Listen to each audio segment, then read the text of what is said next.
Good afternoon, ladies and gentlemen, and I'm delighted to be taking part in the 6th edition of the European Financial Forum. Of course, unlike last year, we are meeting online today, and I must admit that I do miss our physical meetings. Nonetheless, I'm delighted to be welcoming you all to our virtual conference. We're all, of course, now deeply aware that we are living in unusual and challenging times. Right across this continent and right across the world, people of all ages have had to adopt to what we very euphemistically call a new normal. COVID-19 has been the greatest crisis of our times. It has reminded us of vulnerabilities both within and between countries. It has also showed us another face of globalization, the emergence of a global risk, one that cannot be resolved by acting on our own, but that to address it, we have to cooperate effectively. And as president of the Eurogroup, I've been able to witness firsthand the economic policy response to this pandemic. European institutions, European countries reacted swiftly to mitigate the fallout of the COVID-19 crisis. Collectively and rapidly, we prepared the ground for action and then we will for recovery, and we demonstrated our capacity to act together when it mattered the most. We've also demonstrated our unity of purpose at Eurogroup in pursuing a counter-cyclical budgetary stance. The results of our efforts are magnified when we coordinate our approach. And in November last year, we took an important step with the agreement on the European Stability Mechanism Treaty. I'm happy to now report that all member states have now signed the ESM Treaty and the Single Resolution Fund amending agreements. This is a really important milestone for the Eurogroup.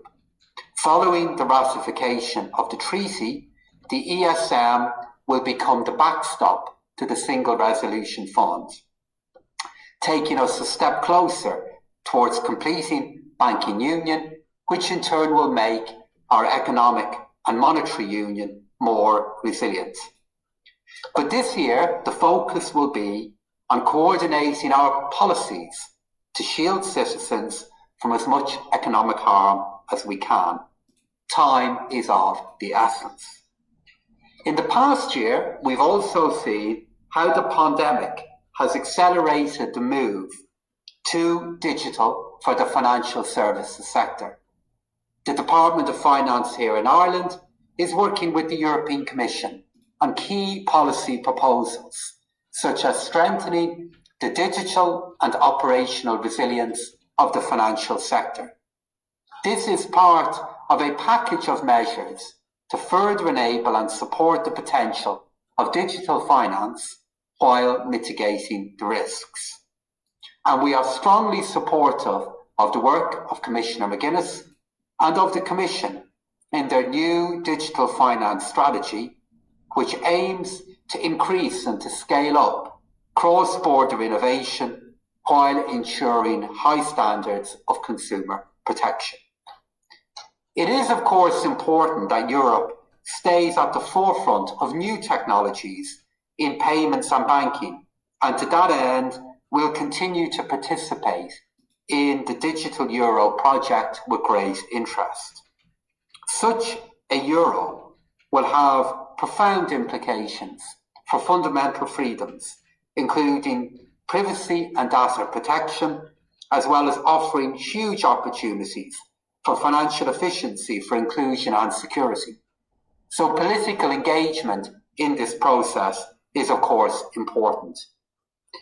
Being also so closely connected, of course, to the issue of economic and monetary union, which continues to be a top priority for my colleagues in the euro area.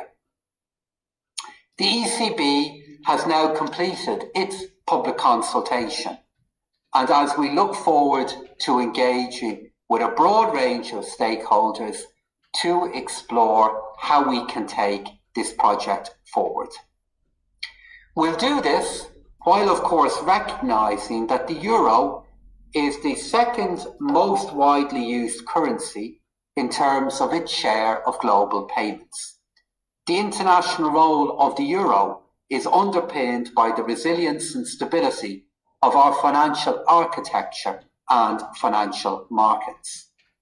So, as part of our commitment to an open, competitive and rules-based global economy, we'll continue to work on enhancing the international role of the euro. The currency at its heart is an expression of our shared values. It can also be the heart of economic recovery and how we support businesses in the EU and internationally. On green and sustainable finance, we continue to progress towards our ambition to be a global financial hub. The EU's European Green Deal and its upcoming renewed sustainable finance strategy are key policy initiatives that will frame our work in the critical path to reach the EU's 2030 energy and climate targets.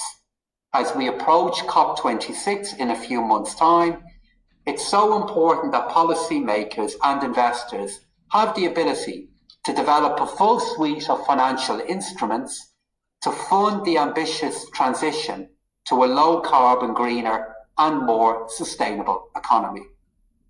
And we believe we here in Ireland can play an important role in this agenda, in the EU and globally. By further improving our convergence and our collaboration in these areas, we're one step closer to even stronger capital markets in the European Union. Here within Ireland, we'll support this work through the further development and growth of our international financial services sector. Our programme for government recognises that the Ireland for Finance strategy is a key strategy. It underlines our commitment to further deepen and diversify financial services in Ireland. The third action plan, launched today, showcases our collective ambition to promote Ireland as a global destination where some of the world's premier financial services institutions are located here. We're now a number of weeks in to a new relationship between the United Kingdom and the European Union. And what is clear, I believe, is the commitment that the European Union has to building an open financial system and one that plays an active role globally. I hope what's also clear is that here in Ireland, that Brexit has emerged as an important inflection point in the development of our sector. The pattern of investments in the wake of Brexit points to a transformation in the nature, scale and complexity of the industry here in Ireland. It's always been an important pillar of the Irish economy, but it's become broader, it's become more diverse, with more firms carrying out a greater range of regulated activities than at any other time. We're an international centre that is committed to the EU and its future growth and development, including a greater role for the euro on the global stage. At the same time, we're now the only common law jurisdiction and we are the largest English-speaking EU member state. So there's been much change, much exciting change, and as we look at Europe and we look at what happened here in Ireland, we saw bold steps taken in 2019, committing to climate neutrality and digital finance, and in 2020 we made good on our word to prioritise the green and digital transformation. So I want to thank the IDA, my colleagues in the Department of Finance, for a successful virtual EFF event. I look forward to seeing you next year, and I'll hand you over now to the Deputy Prime Minister of Ireland, the Minister for Business, Enterprise and Innovation, Leo Varadkar. Thank you.